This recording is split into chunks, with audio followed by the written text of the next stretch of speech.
My name is Captain Elena Vasquez, and I want to tell you about the day the galaxy learned humans don't forget. 12 years ago, when the Drax compact tore through the Kepler frontier and left 7 human colonies burning, one ship answered our distress call. Not a human ship, we barely had a navy back then, just scattered mining outposts and a handful of jury-rigged defense cutters. The ship that came was small, blue-hulled, and alone.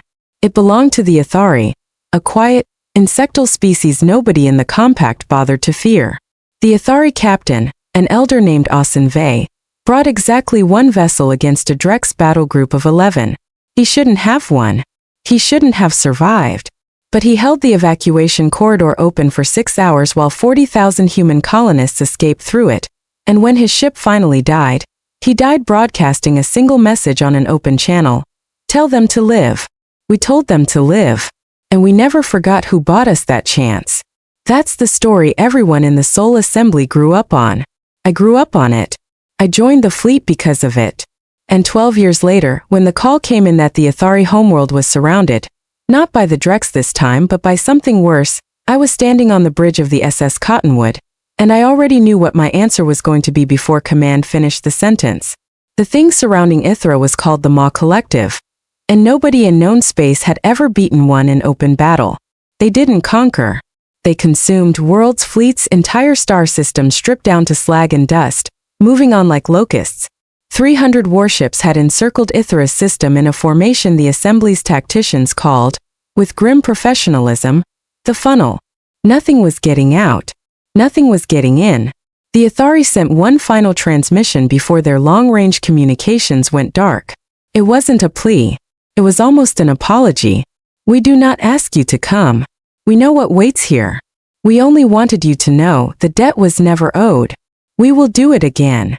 I watched that message twice on the bridge screen, and then I looked at my crew, Lieutenant Commander Dale Whitfield at Tactical, Ensign Priya Anand on comms, old Chief Grady Holt running engineering like he'd been born in that seat, and I said the only thing that made sense to say. Plot a course for Ithra. Full burn. Nobody argued. That's the part people don't understand about that day. Nobody argued. Word went out on the Assembly's emergency band, ship to ship, colony to colony. The Ithari are dying and we owe them a war. I expected maybe a squadron. Maybe 2 if the brass got sentimental.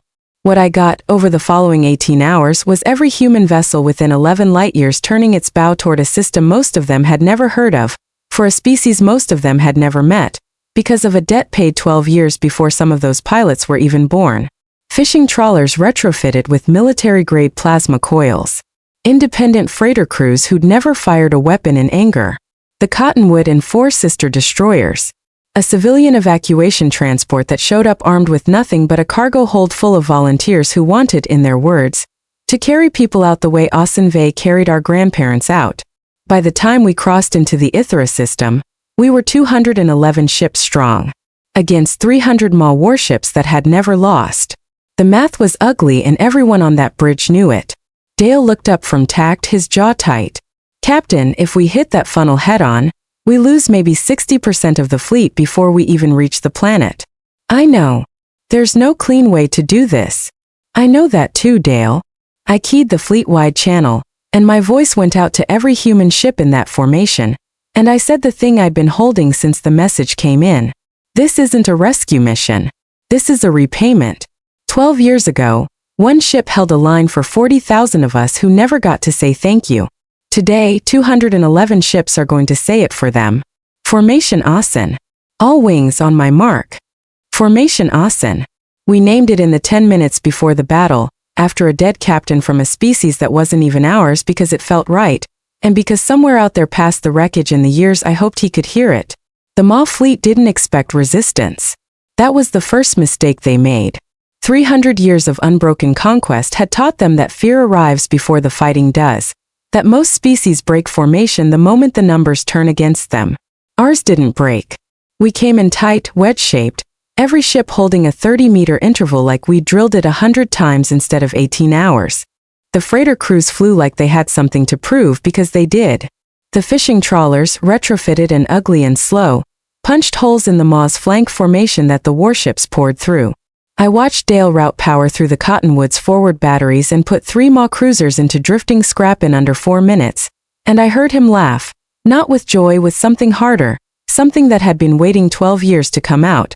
The Ma Collective had never faced an enemy that fought like it had already decided to win before the battle started. We had. Every pilot in that formation had grown up hearing what one Ithari ship did against 11 Drex cruisers. Every one of us had decided somewhere along the way that if the debt ever came due, we'd pay it in full. 3 hours in, the Ma command vessel, a kilometers-long horror of black plating and grasping weapon arrays, tried to break for open space. I brought the Cottonwood around and put every gun we had into its engine section, and Priya's voice cracked through the commnet calling coordinates for 6 other ships to converge on the same point, and together, human hands on human-built weapons, we broke the back of a fleet that had never been beaten in 300 years. Fractured after that. The Ma don't retreat gracefully. They scatter, each vessel independently deciding survival matters more than the swarm. Within the hour, what was left of 300 warships was running for the edge of the system, and 211 human ships, battered and burning in places, held the sky over Ithra. I'll never forget what came next. The Ithari planetary shields, which had been failing for days under the siege, flickered back to strength as the bombardment stopped. And then, across every human comm channel in that system, came a transmission not from a warship but from the surface. An old voice translated through a vocoder that still carried something unmistakably like grief and joy tangled together. It was Ossein Vey's granddaughter. Her name was Eileen Vey, and she was the current elder of the Ithari homeworld, and she said only this: 12 years ago my grandfather told a dying crew that humans would live. He never told me you would remember why. I sat in my captain's chair with the Cottonwood venting atmosphere from a hull breach on deck 6, my crew bleeding and exhausted and alive, and I found I couldn't answer her right away. Dale answered for me, quietly, over the open channel. We don't forget the ones who bleed for us, ma'am. That's not how we're built. Word of what happened at Ithra spread through compact space faster than any assembly broadcast could have managed. Not because we announced a victory, we didn't, not at first. It spread because the surviving Ma ships carried the story with them, back through collective space, whispered from crew to crew.